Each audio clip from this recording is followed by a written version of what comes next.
미국의 어느 연구팀이 한국의 여름 모습을 보고 충격적인 논문을 발표했습니다. 한국은 그 어느 민족과도 다르다는 보고서를 내놓았는데요. 너무 평범한 우리네 일상에서 어떤 특별함을 보고 간 건지 바로 알아보겠습니다. 정말 충격적이었습니다.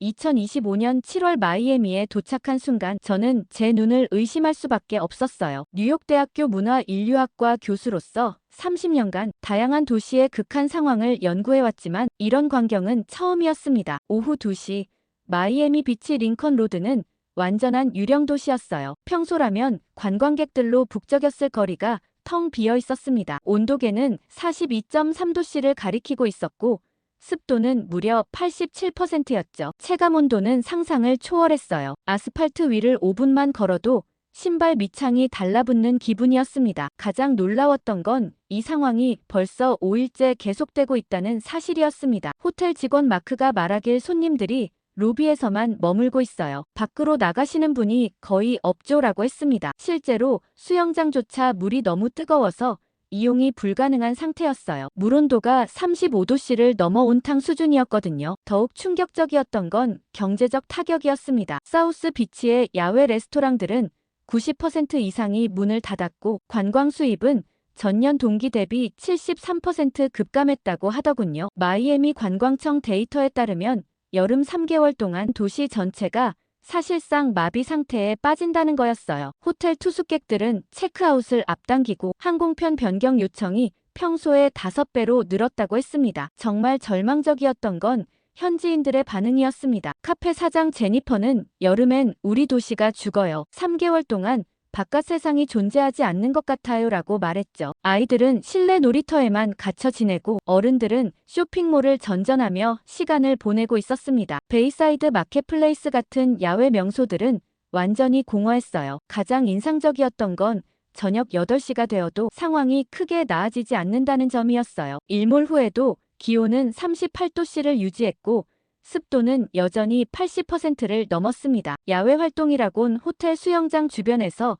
잠깐 물장구 치는 것이 전부였죠. 밤 10시까지도 거리는 텅 비어 있었고 유명한 오션 드라이브조차 한산하기 그지없었어요. 바로 그때 놀라운 소식이 SNS를 통해 전해졌습니다. 같은 날 서울의 기온이 39도씨를 기록했는데도 한강공원에서 가족들이 피크닉을 즐기고 있다는 영상이었어요. 홍대 거리는 밤 10시가 넘어서도 젊은이들로 가득했고 야외 테라스에서는 사람들이 맥주를 마시며 즐거워하고 있었습니다. 심지어 새벽 5시에 조깅하는 사람들까지 있더군요. 이게 어떻게 가능한 걸까요? 마이애미보다 높은 온도에서 어떻게 이런 활기찬 모습이 가능한지 정말 궁금했어요. 우리 연구팀 10명은 모두 같은 생각이었습니다. 학생인 브래드는 이건 물리적으로 말이 안 돼요 라고 했고 사만다는 분명 뭔가 다른 비밀이 있을 거예요 라고 했죠. 바로 그 순간 저는 결심했습니다. 이 의문을 직접 확인하기 위해 서울로 가보자고요. 그런데 서울행 항공편을 예약하면서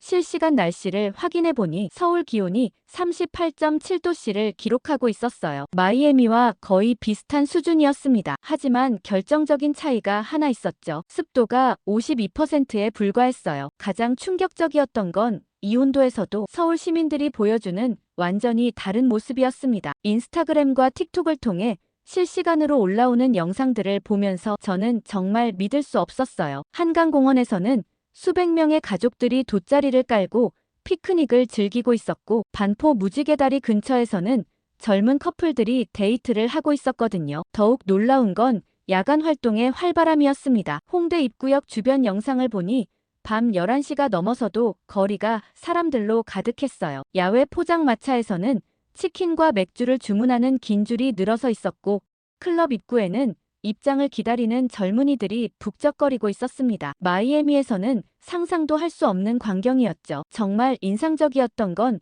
새벽 시간대의 활동량이었어요. 오전 5시 30분 한강공원 영상에는 수천 명의 시민들이 조깅과 자전거 그리고 배드민턴을 즐기고 있었습니다. 여의도 한강공원에서는 70대로 보이는 어르신들까지 체조를 하고 계셨어요. 플로리다에서는 새벽에도 30도씨를 넘는데 서울은 새벽 기온이 26도씨까지 내려간다는 점이 핵심 차이였습니다. 가장 놀라웠던 건 직장인들의 출근 풍경이었어요. 강남역 주변 라이브 카메라를 보니 오전 7시부터 정장 차림의 직장인들이 거리를 활보하고 있었습니다. 마이애미에서는 오전 10시에도 밖을 나서기 힘든데 말이죠. 더 신기한 건 점심시간인 12시경에는 오히려 거리가 한산해진다는 점이었어요. 더욱 충격적이었던 건 야외 식사 문화였습니다. 강남 가로수길의 야외 테라스 카페들이 저녁 7시부터 만석을 이루고 있었어요. 38도씨의 무더위에도 사람들이 야외 좌석을 선호한다는 게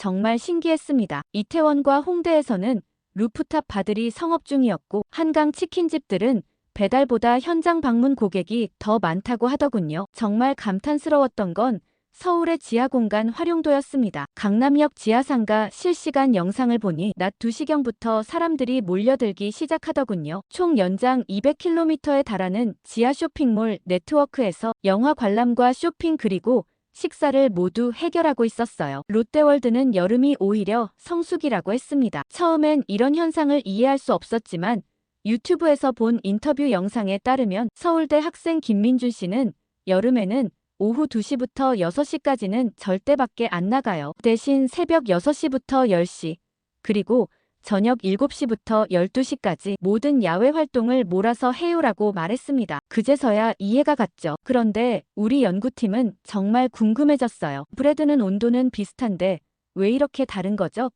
라고 했고, 리사는 분명 우리가 모르는 생활 패턴이 있을 거예요 라고 했습니다. 제이크는 마이애미에서는 여름에 야외 클럽이 문을 닫는데 서울은 오히려 더 활발해 보여요 라며 놀라워했죠. 바로 그 순간 저는 확신했습니다. 이건 단순히 기후의 차이가 아니라 완전히 다른 문화적 접근법이 존재한다는 걸요. 한국 사람들이 발견한 폭염 적응의 비밀을 직접 경험해보고 싶었어요. 서울에 도착한 첫날부터 저는 완전히 새로운 세계를 목격했어요. 인천공항에서 시내로 이동하는 오후 2시 거리 풍경이 마이애미와는 정반대였습니다. 사람들이 없는 게 아니라 모두 지하로 스며들어가고 있었거든요. 가장 놀라웠던 건 한국인들의 시간대별 행동 패턴이었습니다. 호텔 컨시어지 김영민 씨가 설명해준 바로는 여름에는 완전히 다른 시간표로 살아요. 오후 2시부터 6시까지는 데드타임이라고 불러요라고 하더군요. 실제로 오후 3시 강남역 주변을 걸어보니 평소에 30%도 안 되는 사람들만 보였어요. 더욱 충격적이었던 건 직장 문화의 변화였습니다. 삼성전자 직원 박지수 씨를 만나 이야기를 들어보니 여름철에는 오전 7시 출근,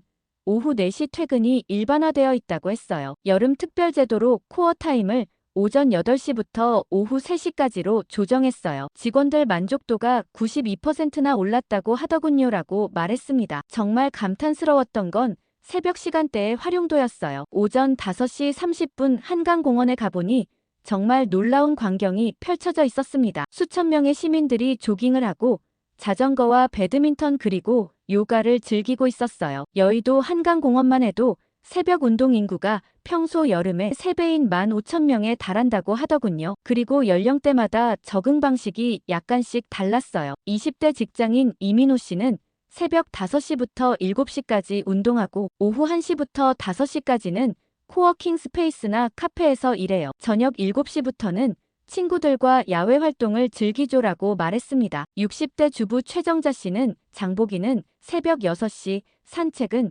저녁 8시 이후에요. 낮에는 백화점이나 도서관에서 시간을 보내줘라고 하더군요. 더욱 놀라운 건 교육 시스템의 적응이었어요. 서울대학교는 여름학기 수업을 오전 7시부터 11시, 저녁 6시부터 10시로 이원화했다고 했습니다. 학생 참여율이 기존 대비 87% 향상되었다고 하더군요. 연세대는 아예 새벽 도서관 프로그램을 운영해서 24시간 개방하는데 새벽 2시부터 6시 이용자가 가장 많다고 했어요. 정말 충격적이었던 건 상업시설들의 운영시간 조정이었습니다. 동대문 시장은 여름철에 새벽 4시부터 오전 10시 그리고 저녁 8시부터 새벽 2시까지 이중 운영을 한다고 했어요. 매출이 기존 대비 45% 증가했다는 거였습니다. 남대문 시장도 비슷한 패턴으로 운영 중이었고요. 가장 감동적이었던 건 가족 단위의 적응 모습이었어요. 한강공원에서 만난 김철수 씨 가족은 여름에는 저녁 7시부터 11시까지가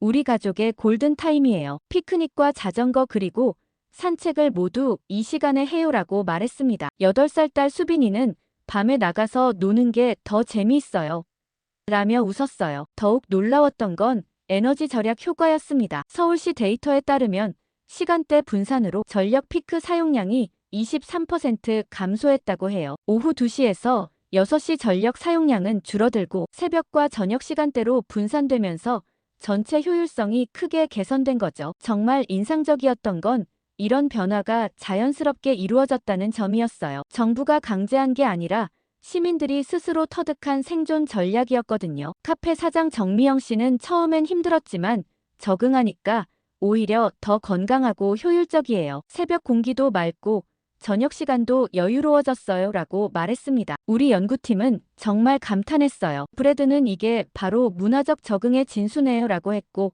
사만다는 마이애미에서도 이런 시스템을 도입하면 어떨까요?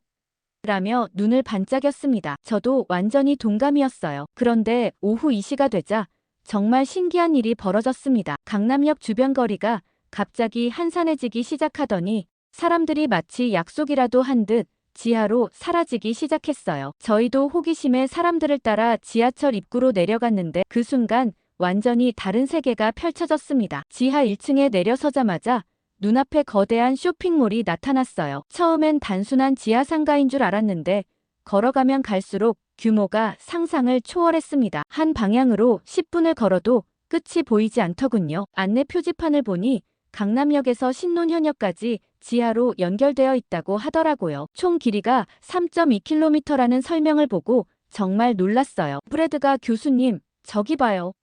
라며 가리킨 곳에는 영화관이 있었습니다. CGV 강남점이 지하에 있었거든요. 그것도 12개 상영관 규모의 대형 멀티플렉스였어요. 오후 2시 상영 시간인데도 매표소 앞에는 긴 줄이 늘어서 있었습니다. 로비에는 가족 단위, 연인, 친구들이 북적이고 있었어요. 아이스크림을 들고 있는 아이들, 팝콘을 나눠 먹는 커플들의 모습이 정말 평화로워 보였습니다. 영화관을 지나 더 안쪽으로 들어가니 이번엔 대형 서점이 나타났어요. 교보문고 강남점이었는데 3층 규모의 카페까지 붙어 있었습니다. 2층 카페에 올라가 보니 200석이 넘는 좌석이 거의 만석이었어요. 책상마다 노트북을 펼쳐놓고 공부하는 대학생들, 책을 읽는 직장인들, 아이들과 함께 온 가족들로 가득했습니다. 정말 조용하고 집중된 분위기였어요. 서점 한 코너에서는 작은 북토크 행사가 진행되고 있었어요. 여름 독서의 즐거움이라는 주제로 작가와 독자들이 대화를 나누고 있었는데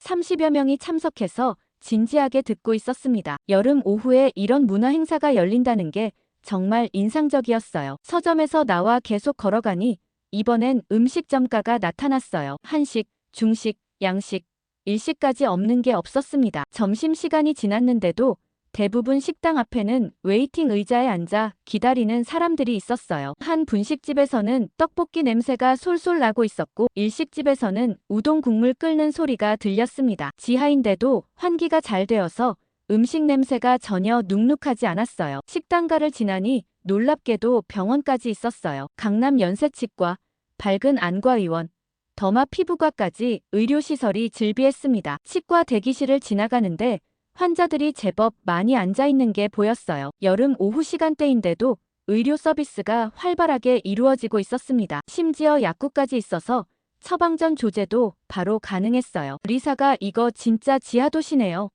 라며 감탄했을 때 우리 앞에 더 놀라운 광경이 펼쳐졌습니다. 거대한 아트리움이 나타났는데 천장이 투명 유리로 되어 있어서 자연광이 쏟아져 내렸어요. 그 아래에서는 30여 명이 앉아서 책을 읽거나 노트북을 하고 있었습니다. 분수대에서는 시원한 물소리가 들렸고 주변에는 작은 화분들이 배치되어 있어서 마치 공원 같은 느낌이었어요. 아트리움 옆으로 가니 코엑스 아쿠아리움 안내판이 보였어요. 잠깐, 여기가 코엑스인가요?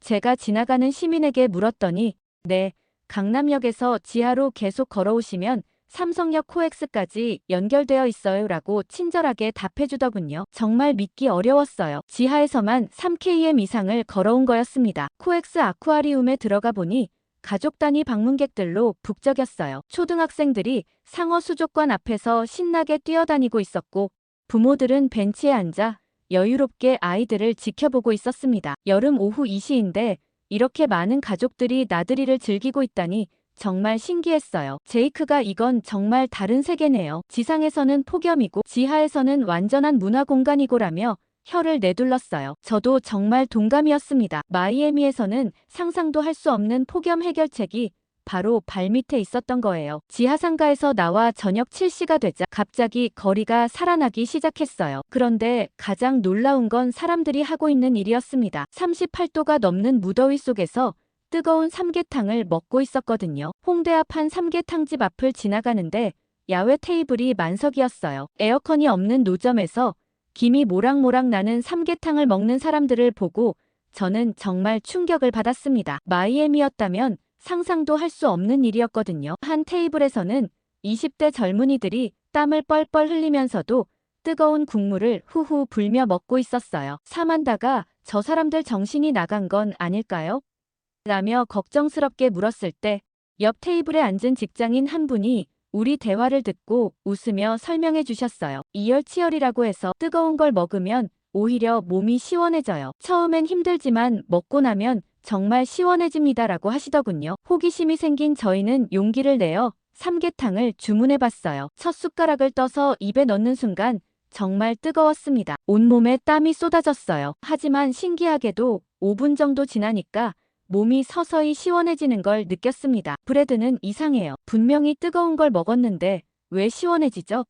라며 놀라워했어요. 삼계탕집 사장님이 친절하게 설명해 주셨어요. 몸의 중심 온도를 일시적으로 올리면 자연스럽게 체온을 낮추려는 반응이 일어나요. 그래서 오히려 시원해지는 거죠. 한의학적으로는 몸의 순환을 돕는다고 해요라고 하시더군요. 정말 과학적인 이유가 있었던 거예요. 삼계탕집을 나와 거리를 걸어가니 이번에는 완전히 다른 풍경이 펼쳐졌어요. 냉면집마다 긴 줄이 늘어서 있었고 빙수 카페에서는 거대한 팥빙수를 먹는 사람들이 가득했습니다. 한 냉면집 앞에서는 물냉면 대기시간 25분이라는 팻말이 걸려 있었어요. 뜨거운 음식과 차가운 음식이 이렇게 조화롭게 공존하는 모습이 정말 신기했습니다. 더욱 놀라운 건 편의점의 변화였어요. CU 홍대점에 들어가 보니 매장의 절반이 아이스크림과 차가운 음료로 가득 차 있었습니다. 아이스크림 냉동고가 평소의 3배로 늘어나 있었고 얼음 판매대에는 계속해서 손님들이 몰려들고 있었어요. 직원분이 여름에는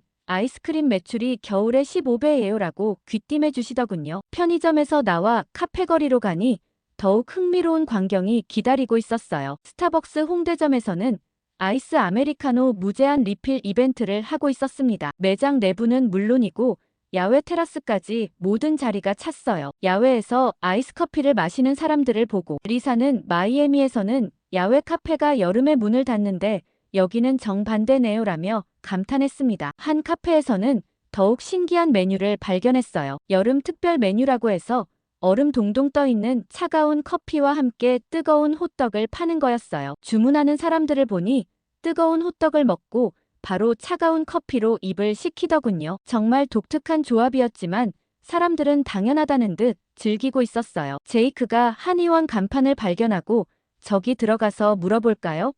라고 제안했어요. 한의원에서 만난 김 원장님이 정말 자세히 설명해 주셨습니다. 이열치열은 단순한 민간요법이 아니라 과학적 근거가 있어요. 체온을 일시적으로 상승시키면 혈관이 확장되고 땀샘이 활성화되어서 열 배출이 더 원활해집니다. 라고 하시더군요. 거리로 나와보니 포장마차들이 하나둘 문을 열기 시작했어요. 떡볶이, 순대, 어묵 같은 뜨거운 간식들을 파는 포장마차였는데 벌써부터 사람들이 몰려들고 있었습니다. 한 포장마차에서는 아줌마가 더운데 뜨거운 떡볶이 드세요. 먹고 나면 시원해져요. 라고 외치고 있었어요. 정말 감동적이었던 건 할머니 한 분이 뜨거운 떡볶이를 사드시는 모습이었어요. 86세라고 하시는 할머니가 젊었을 때부터 여름에도 뜨거운 걸 먹어왔어요. 그래야 몸이 건강해져요라며 웃으셨습니다. 3대에 걸친 지혜가 이어져 내려오고 있었던 거예요. 우리는 정말 놀랐어요. 사만다는 이건 완전히 다른 접근법이네요. 우리는 더우면 무조건 차가운 걸 찾는데 라고 했고 브래드는 과학적으로도 말이 되는 것 같아요라며 감탄했습니다. 한국인들의 여름 식문화는 단순한 습관이 아니라 수천 년간 축적된 지혜였던 거예요. 포장마차에서 뜨거운 떡볶이를 먹고 나니 정말 신기하게도 몸이 시원해졌어요. 그런데 거리를 걸으면서 사람들의 옷차림을 자세히 보니 또 다른 놀라운 발견이 있었습니다. 모든 사람들이 뭔가 특별한 의상을 입고 있었거든요. 가장 먼저 눈에 띈 건 한 직장인 남성의 셔츠였어요. 겉보기에는 평범한 화이트 드레스 셔츠 같았는데 자세히 보니 소재가 일반 셔츠와 달랐습니다. 땀이 전혀 배어있지 않았고 오히려 시원해 보였어요. 호기심에 실례지만 어떤 소재인지 물어봐도 될까요?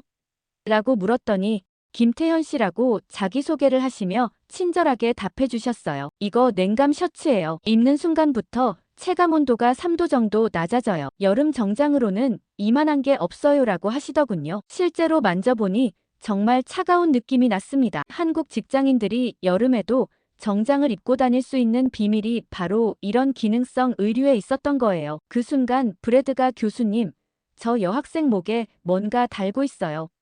라며 가리켰습니다. 20대 초반으로 보이는 여학생의 목에 작은 기계가 걸려 있었어요. 처음에는 액세서리인 줄 알았는데 자세히 보니 작은 선풍기였습니다. 목 주변으로 시원한 바람이 나오고 있었거든요. 여학생에게 다가가서 물어보니 박수진 씨라고 하면서 활짝 웃으며 설명해줬어요. 이거 넥밴드 선풍기예요. 3만 원 정도 해요. 충전 한 번으로 8시간 쓸 수 있고요. 머리카락도 안 말리고 정말 시원해요.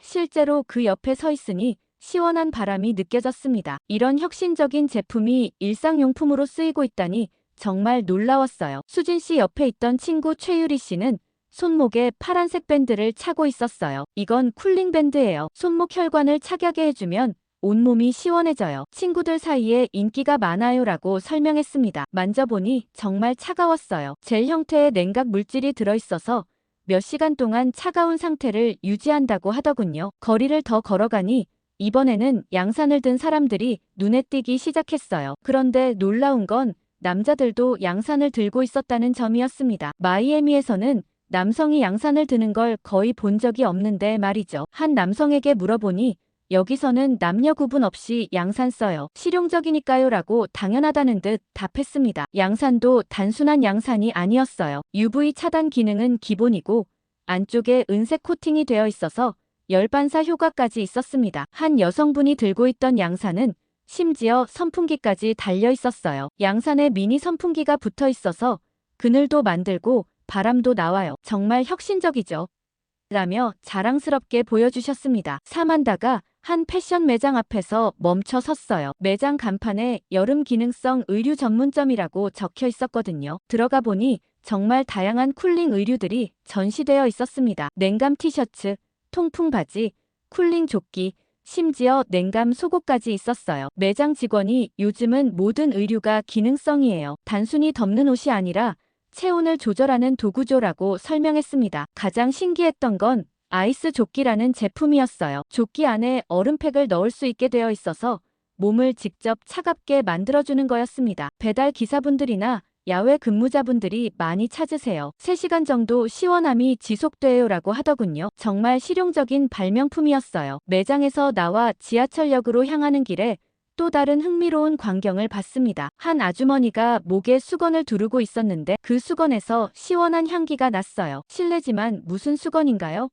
라고 물었더니 쿨링 타월이에요. 멘톨 성분이 들어있어서 목에 두르면 시원해져요. 마트에서 2,000원에 샀어요 라고 하시더군요. 지하철역 입구에서는 더욱 놀라운 장면을 봤어요. 자판기에서 쿨링 제품들을 팔고 있었거든요. 냉각 스프레이, 쿨링 젤, 일회용 쿨링 패드까지 다양한 제품들이 있었어요. 한 직장인이 쿨링 스프레이를 사서 목과 손목에 뿌리는 모습을 봤는데 회사 들어가기 전에 항상 이거 뿌려요. 5분 정도 시원해져요라고 말했습니다. 정말 감동적이었던 건 이 모든 제품들이 비싸지 않다는 점이었어요. 넥밴드 선풍기가 3만 원, 쿨링밴드가 1만 원, 양산이 2만 원 정도로 누구나 부담 없이 살 수 있는 가격이었습니다. 리사는 마이애미에서는 이런 제품들이 있는지도 몰랐어요. 있어도 엄청 비쌀 텐데라며 놀라워했어요. 제이크가 이건 완전히 다른 패션 문화네요. 더위를 견디는 게 아니라 적극적으로 대응하는 거잖아요 라고 말했을 때 저도 정말 공감했습니다. 한국 사람들은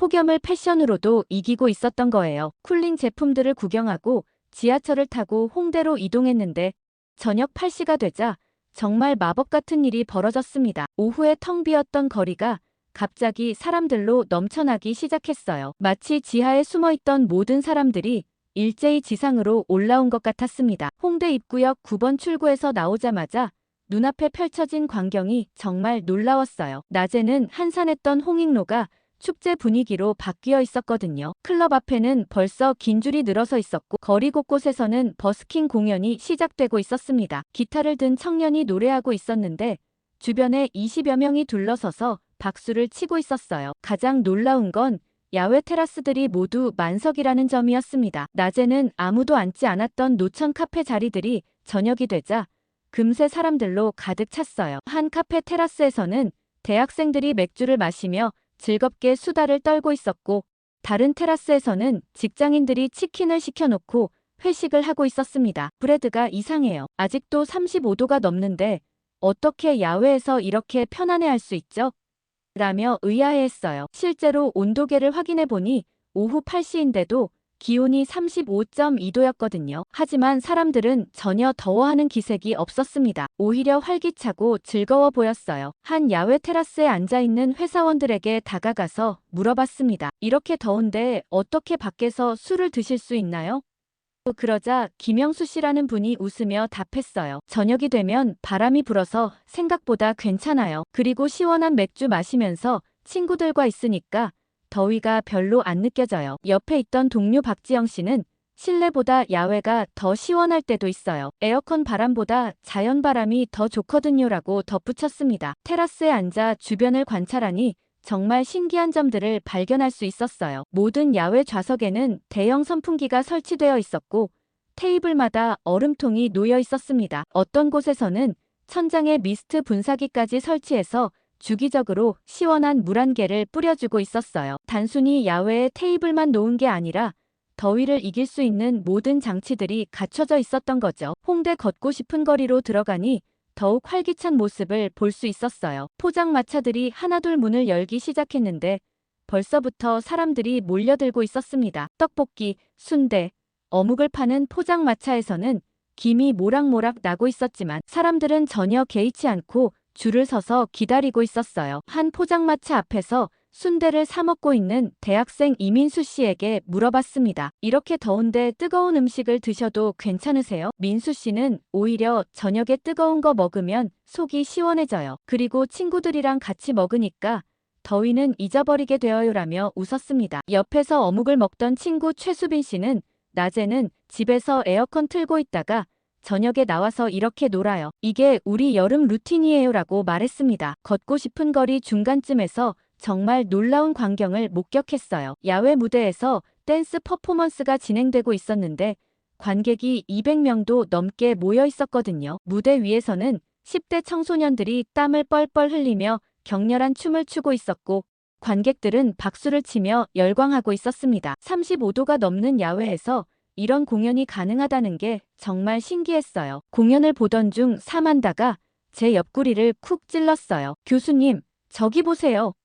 가리키는 곳을 보니 클럽 입구에 엄청난 줄이 늘어서 있었습니다. 50명은 좋게 넘어 보이는 사람들이 입장을 기다리고 있었어요. 마이애미에서는 여름에 야외 대기줄이 있으면 사람들이 견디지 못해서 포기하는데 여기서는 오히려 더 많은 사람들이 기다리고 있었습니다. 줄 맨 앞에 서 있던 대학생 한수지 씨에게 물어봤어요. 이렇게 더운데 클럽에서 춤추면 더 더워지지 않나요? 수지 씨는 클럽 안은 에어컨이 빵빵해요. 그리고 땀 흘리면서 춤추는 게 스트레스 해소에 좋아요. 여름밤에 클럽 가는 게 제일 재밌어요.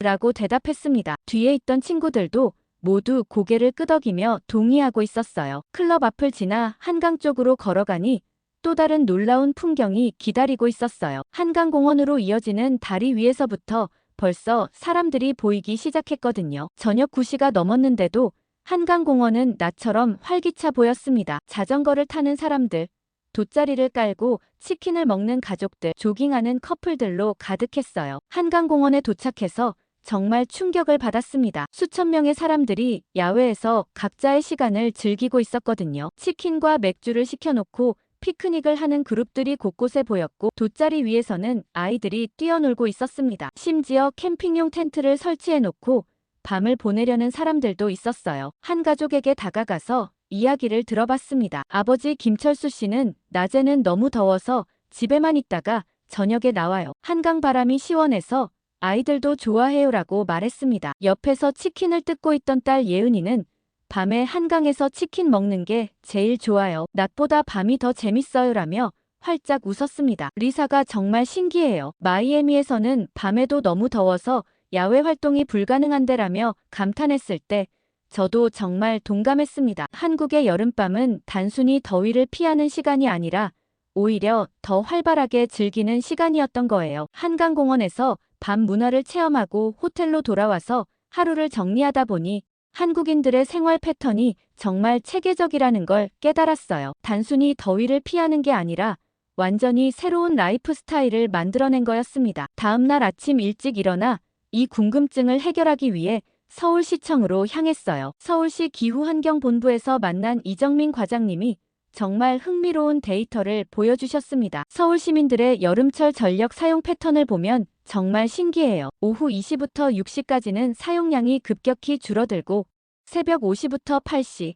그리고 저녁 7시부터 11시에 피크를 이뤄요라고 설명하시더군요. 그래프를 보니 정말 뚜렷한 M자 형태의 패턴이 나타나 있었어요. 더욱 놀라운 건 이런 패턴이 에너지 효율성에 미치는 영향이었습니다. 전체 전력 소비량이 20% 감소했어요. 그리고 피크 시간대가 분산되면서 정전 위험도 크게 줄었죠. 특히 오후 전력 사용량 감소로 발전소 가동을 줄일 수 있게 되었어요 라고 하시더군요. 이정민 과장님이 보여준 또 다른 자료에 따르면 여름철 전력 공급 안정성이 95%에서 99.2%로 향상되었다고 했어요. 시청에서 나와 강남의 한 대기업 본사를 방문해봤습니다. 삼성전자 서초사옥에서 만난 인사팀 김영애 차장님이 회사의 여름철 근무 제도에 대해 설명해 주셨어요. 플렉스 타임이라는 제도를 도입했어요. 코어 타임을 오전 8시부터 오후 3시로 조정하고 직원들이 오전 6시부터 오후 5시 사이에서 8시간을 자유롭게 선택할 수 있게 했죠 라고 하시더군요. 김 차장님이 보여준 직원 만족도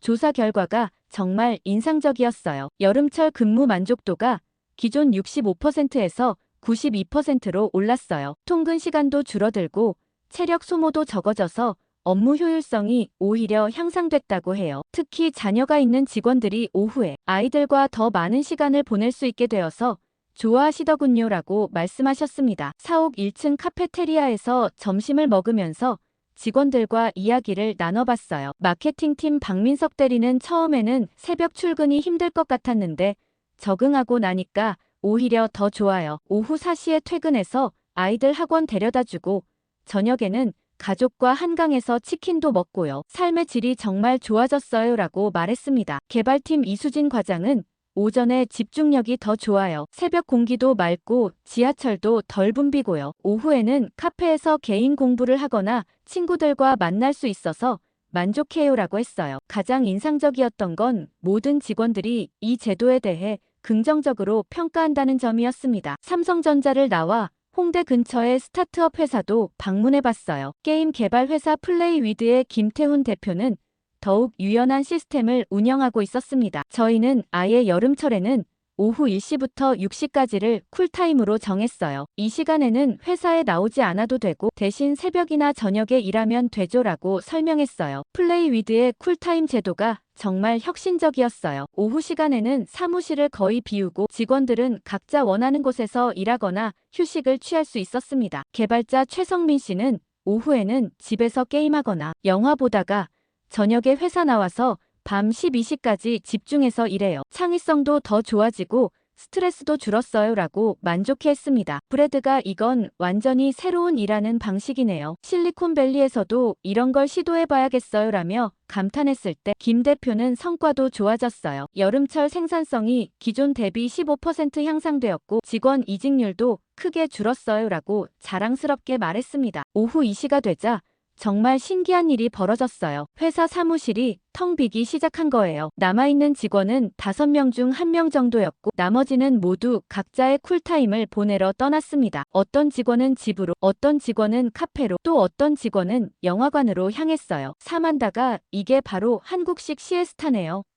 라며 흥미로워했습니다. 스페인의 시에스타와 비슷하지만 더욱 체계적이고 현대적으로 발전시킨 형태였어요. 단순히 낮잠을 자는 게 아니라 더위를 피해 각자의 방식으로 시간을 활용하는 거였죠. 근처 카페에 들어가니 오후 3시인데도 사람들로 가득했어요. 노트북을 펼쳐놓고 일하는 직장인들, 책을 읽는 학생들, 친구들과 수다를 떠는 사람들로 북적였습니다. 카페 사장 정미영 씨에게 물어보니 여름 오후 시간이 저희에게는 황금 시간이에요. 매출이 평소에 2.5배나 올라가죠라고 말했어요. 한 테이블에서 랩톱으로 화상회의를 하고 있는 프리랜서 디자이너 박혜진 씨와 이야기를 나눠봤어요. 집에서 일하다가 오후에는 카페로 나와요. 집중도 더 잘 되고 에어컨비도 절약되고요. 카페에서 일하는 게 더 영감도 많이 받아요라고 말했습니다. 옆 테이블의 대학생 이준호 씨는 도서관 자리 잡기 힘들어서 카페에서 공부해요. 오히려 더 조용하고 좋아요라고 했어요. 리사가 에너지 효율성 면에서 정말 혁신적이네요. 개인은 에어컨비를 절약하고 카페는 매출이 올라가고 전체적으로는 전력 사용량이 분산되고라며 분석했을 때 저도 정말 감탄했습니다. 이게 바로 윈윈 시스템이었거든요. 저녁이 되어 다시 회사들을 둘러보니 또 다른 흥미로운 광경이 펼쳐졌어요. 오후에 비어있던 사무실들이 다시 사람들로 채워지기 시작했습니다. 7시가 되자 오히려 낮보다 더 활기찬 모습이었어요. 제이크가 정말 신기해요. 도시 전체가 숨을 쉬는 것 같아요라며 놀라워했을 때 저도 정말 동감했습니다. 한국의 여름은 도시 전체가 하나의 유기체처럼 움직이고 있었던 거예요. 서울에서 한국의 독특한 시간 분할 문화를 경험한 후 우리는 제주도로 향했습니다. 과연 휴양지에서는 어떤 방식으로 폭염에 대응하고 있을지 정말 궁금했어요. 김포공항에서 제주공항까지 1시간 20분 비행이었는데 기내에서 승무원이 안내한 제주도 기온이 39.5도였습니다. 서울보다 더 높았어요. 제주공항에 도착해서 렌터카를 빌려 숙소로 향하는 길. 오후 2시 30분인데도 도로 위에 차들이 꽤 많이 다니고 있었어요. 서울과는 다른 모습이었습니다. 숙소인 신라호텔 제주에 체크인하면서 프론트 직원에게 물어보니 제주도는 서울과 조금 다른 패턴이에요. 바다바람이 있어서 오후에도 야외 활동이 가능하거든요 라고 설명해 주더군요. 호텔방에서 짐을 풀고 바로 해변으로 나가봤어요. 중문 색달의 수욕장에 도착한 순간 정말 놀라운 광경이 펼쳐졌습니다. 오후 3시가 넘었는데도 해변에 사람들이 가득했거든요. 파라솔 아래에서는 가족들이 여유롭게 휴식을 취하고 있었고 바다에서는 아이들이 물놀이를 하고 있었어요. 가장 신기했던 건 파라솔들이 일반 파라솔이 아니었다는 점이었습니다. 각 파라솔마다 작은 선풍기가 달려 있었고 심지어 미스트 분사 기능까지 있었어요. 한 가족이 사용하고 있는 파라솔에 다가가서 보니 정말 혁신적이었습니다. 파라솔 안쪽에 앉아 있으니 바깥보다 체감 온도가 10도는 낮은 것 같았어요. 파라솔을 빌려준 해변관리소 직원 김현수 씨가 설명해 주었습니다. 이게 제주도만의 쿨링 파라솔이에요. 태양광 패널로 선풍기와 미스트를 가동하고 파라솔 천도 UV 차단과 열 반사 기능이 있어요. 렌탈비는 하루 2만 원인데 관광객들이 정말 좋아하세요라고 하더군요. 실제로 쿨링 파라솔 아래에 앉아보니 정말 시원했어요. 브래드가 이거 진짜 신기해요. 마이애미 해변에도 이런 게 있으면 좋겠어요라며 감탄했습니다. 파라솔마다 휴대폰 충전 포트까지 있어서 하루 종일 해변에서 지낼 수 있게 되어 있었어요. 해변에서 조금 떨어진 카페 거리로 가보니 또 다른 놀라운 풍경이 있었어요. 모든 카페들이 야외 테라스를 운영하고 있었는데 오후 4시인데도 테라스 자리가 거의 다 찼어요. 각 테라스마다 대형 선풍기와 미스트 시설이 설치되어 있었고 어떤 곳은 천장에 에어컨 실외기를 역으로 설치해서 차가운 바람을 뿜어내고 있었습니다. 바다 전망 카페라는 곳에 들어가서 야외 테라스에 앉아봤어요. 테이블마다 개인용 선풍기가 비치되어 있었고 5분마다 자동으로 미스트가 분사되었습니다. 아이스 아메리카노를 주문했는데 얼음이 일반 카페의 2배는 들어있었어요. 카페 사장 정수민 씨가 여름에는 얼음 비용만 월 200만 원이 나가요. 하지만 손님들이 시원하게 드셔야 하니까 아끼지 않아요라고 말했습니다. 테라스에서 바다를 바라보며 커피를 마시는데 정말 환상적이었어요. 사만다가 플로리다에서는 여름에 야외 카페가 문을 닫는데 여기는 오히려 더 활발하네요라며 놀라워했습니다. 옆 테이블에 앉은 서울에서 온 관광객 이영희 씨는 제주도 여름이 서울보다 나아요. 바람이 시원해서 야외 활동하기 좋거든요라고 말했어요. 오후 5시가 되자 해변가 분위기가 또 달라졌어요. 서핑을 하러 나오는 사람들이 늘어나기 시작했거든요. 중문해변 서핑샵 웨이브라이더의 강사 박태준 씨를 만나 이야기를 들어봤습니다. 제주도는 여름이 서핑 시즌이에요. 바다 온도가 24-25도로 적당하고 파도도 좋아서 오후부터 저녁까지가 최고예요 라고 설명했어요. 정말 신기하게도 39도가 넘는 날씨에 서핑을 즐기는 사람들이 20여 명이나 되었어요. 서핑복을 입은 대학생 김민지 씨는 물속에 들어가면 완전 시원해요. 더워서 서핑하는 거예요. 라며 웃었습니다. 서울에서 온 직장인 최준혁 씨는 여름 휴가로 제주도 와서 서핑 배우는 중이에요. 더위도 식히고 스트레스도 풀리고 일석이조조라고 만족해했어요. 저녁 6시가 되자 해변가에 또 다른 변화가 일어났습니다. 바비큐 파티를 준비하는 사람들이 나타나기 시작한 거예요. 해변 곳곳에 바비큐 그릴이 설치되기 시작했고 가족 단위나 친구들이 모여서 준비를 하고 있었어요. 한 그룹에 다가가서 물어보니 제주도 현지인 강수진 씨 가족이었습니다. 제주도 여름의 진짜 재미는 저녁부터 시작이에요. 해가 지면서 바닷바람이 시원해지거든요. 그때부터 밤 12시까지가 우리의 골든타임이죠라고 강수진 씨가 설명했어요. 실제로 저녁 7시가 되니까 바닷바람이 불어와서 체감온도가 확실히 떨어지는 게 느껴졌습니다. 바비큐 파티에 초대받아 함께 참여해봤는데 정말 즐거웠어요. 제주 흑돼지 삼겹살을 구워 먹으면서 차가운 맥주를 마시니 더위가 완전히 잊어졌습니다. 강수진 씨 딸 예린이는 여름 방학 때마다 이렇게 해변에서 바비큐해요. 친구들이랑 모여서 밤늦게까지 놀아요라며 신나했어요. 리사가 이건 완전히 다른 휴양 문화네요. 낮에는 시설로 버티고 저녁에는 자연을 즐기고라며 분석했을 때 정말 그런 것 같았어요. 제주도 사람들은 폭염을 피하는 게 아니라 시간대별로 다른 즐거움을 찾아낸 거였습니다. 밤 9시가 되자 해변가는 완전히 축제 분위기로 바뀌었어요. 곳곳에서 바비큐 파티가 열리고 있었고 기타를 치며 노래하는 그룹들도 있었어요. 아이들은 모래성을 쌓고 있었고 연인들은 바닷가를 산책하고 있었습니다. 제이크가 마이애미에서는 밤에도 너무 더워서 해변 활동이 어려운데 여기는 밤이 더 활발하네요라며 놀라워했을 때 저도 정말 동감했습니다. 제주도의 여름은 시간이 지날수록 더 재미있어지는 곳이었어요. 제주도에서 3일을 보내고 다시 서울을 거쳐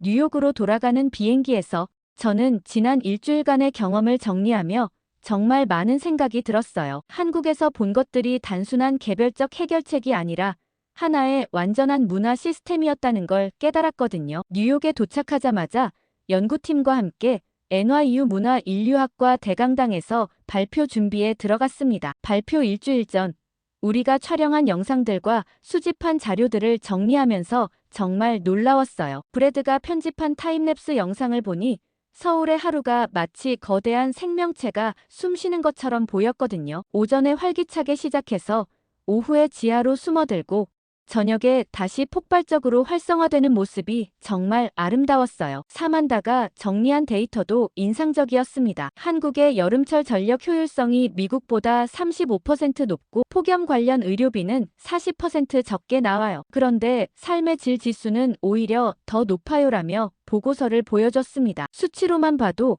한국의 접근법이 얼마나 혁신적인지 알 수 있었어요. 발표 당일 NYU 대강당에는 정말 다양한 분들이 참석해 주셨어요. 뉴욕시 문화부의 메리 존슨 국장, 마이애미 관광청의 카를로스 로드리게스 청장, 로스앤젤레스 도시계획과의 데이비드 김 과장, 그리고 여러 레스토랑 협회 관계자들까지 500명이 넘는 청중이 모였습니다. 연구팀 모두가 긴장했지만 동시에 정말 기대되었어요. 제가 발표를 시작하면서 첫 번째로 보여준 영상이 마이애미의 데드시티 모습이었어요. 이것이 우리의 현실입니다. 폭염 앞에서 무력해진 도시, 경제활동이 마비된 거리, 실내에 갇힌 시민들이라고 설명하자 청중들이 고개를 끄덕였습니다. 많은 분들이 비슷한 경험을 했기 때문이었죠. 그 다음 보여준 영상이 서울의 야간 문화였어요. 한강공원에서 치킨을 먹는 가족들, 홍대에서 춤추는 젊은이들, 새벽에 조깅하는 시민들의 모습을 보자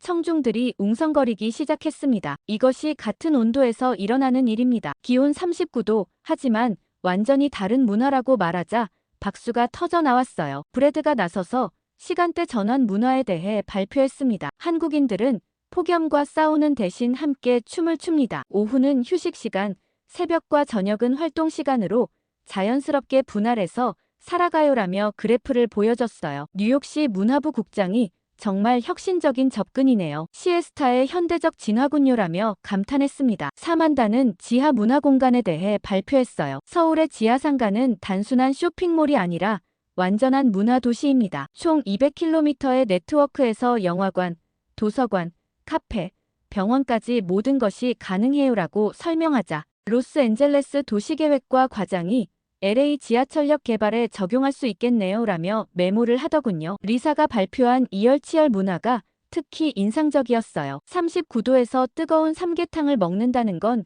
미국인에게는 미친 짓 같지만 과학적 근거가 있어요. 체온 조절 메커니즘을 활용한 수천 년의 지혜조라며 우리가 직접 체험한 영상을 보여줬습니다. 한 의학 원리까지 설명하자 청중들이 정말 흥미로워했어요. 제이크는 쿨링 패션과 액세서리 문화를 소개했습니다. 넥밴드 선풍기, 쿨링 타월, 냉감 의류까지 한국인들은 더위를 패션으로 이기고 있어요. 3만원짜리 넥밴드 선풍기가 $200 에어컨보다 효과적일 수 있어요라고 말하자 패션업계 관계자들이 관심을 보이기 시작했습니다. 발표가 끝나고 질의응답 시간에 정말 다양한 질문들이 나왔어요. 마이애미 관광청 청장이 제주도의 쿨링 파라솔을 마이애미 해변에 도입하면 어떨까요?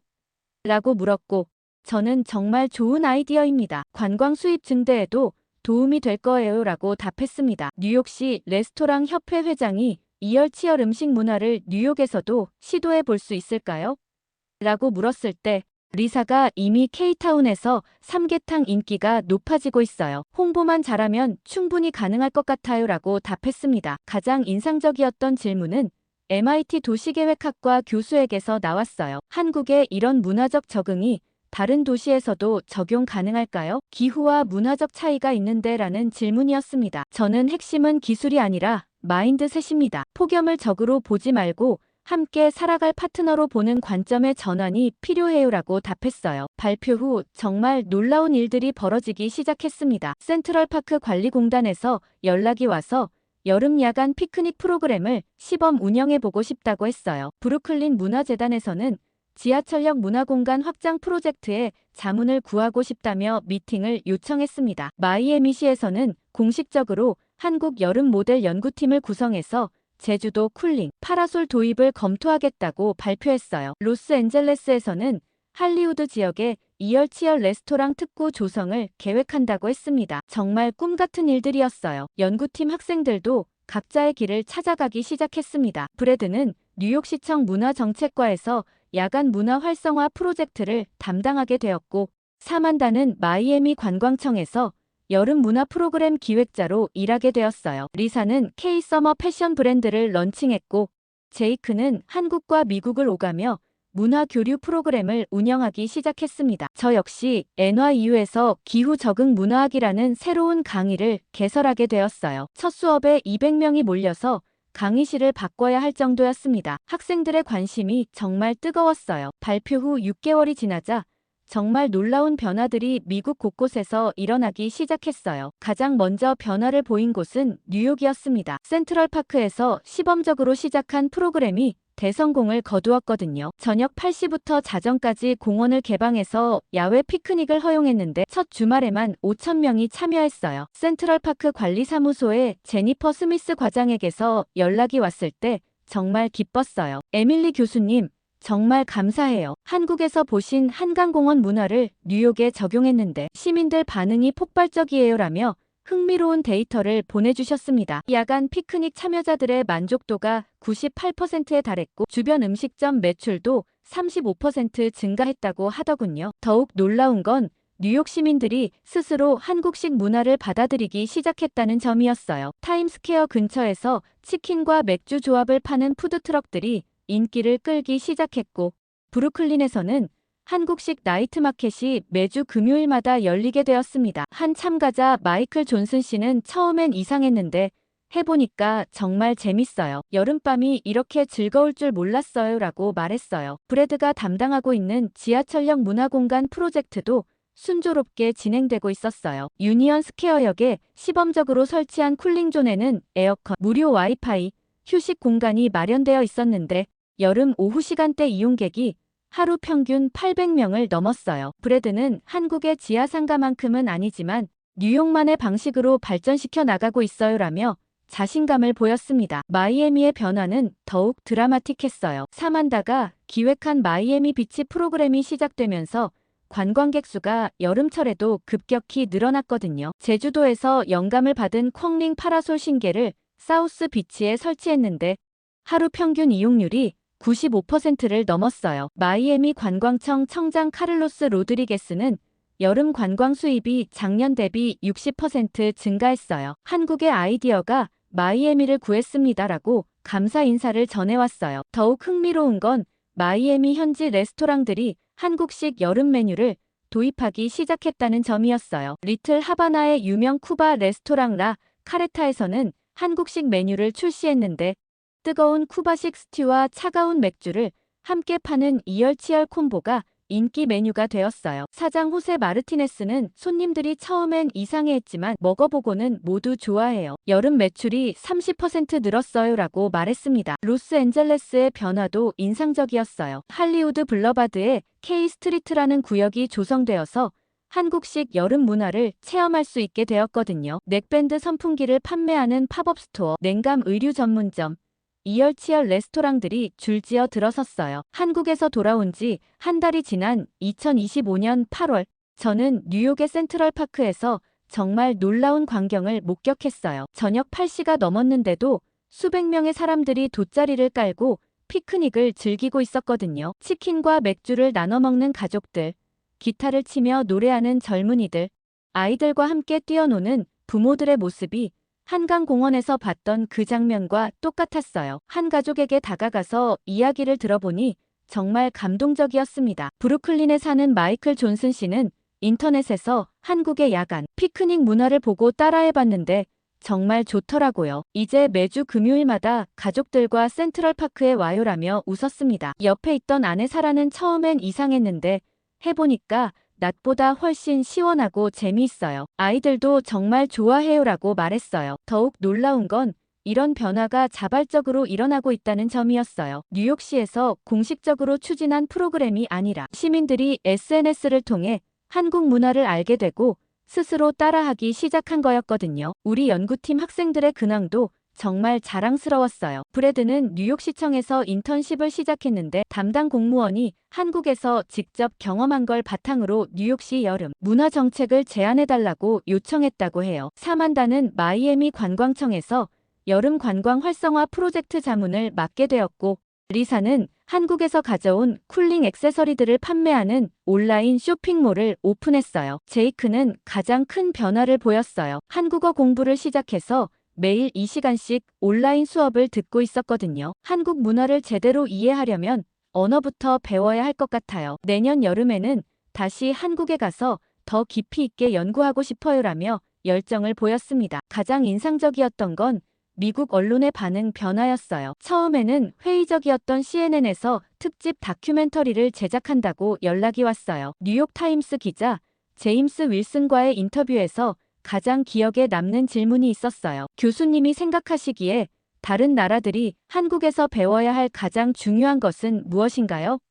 라는 질문이었죠. 저는 이렇게 답했습니다. 기술이 아니라 마인드셋입니다. 한국 사람들은 폭염을 적으로 보지 않고 함께 살아갈 파트너로 봐요. 더위를 피하려고만 하지 않고 더위와 함께 새로운 문화를 만들어내죠. 이런 사고방식의 전환이야말로 우리가 배워야 할 가장 중요한 교훈입니다. NYU에서 새로 개설한 기후 적응 문화학 강의는 개강 첫 주에 수강 신청이 마감될 정도로 인기였어요. 200명 정원에 600명이 신청해서 강의실을 3번이나 바꿔야 했습니다. 학생들의 열정이 정말 대단했어요. 첫 수업에서 한 학생이 교수님, 우리도 한국처럼 여름을 즐길 수 있을까요?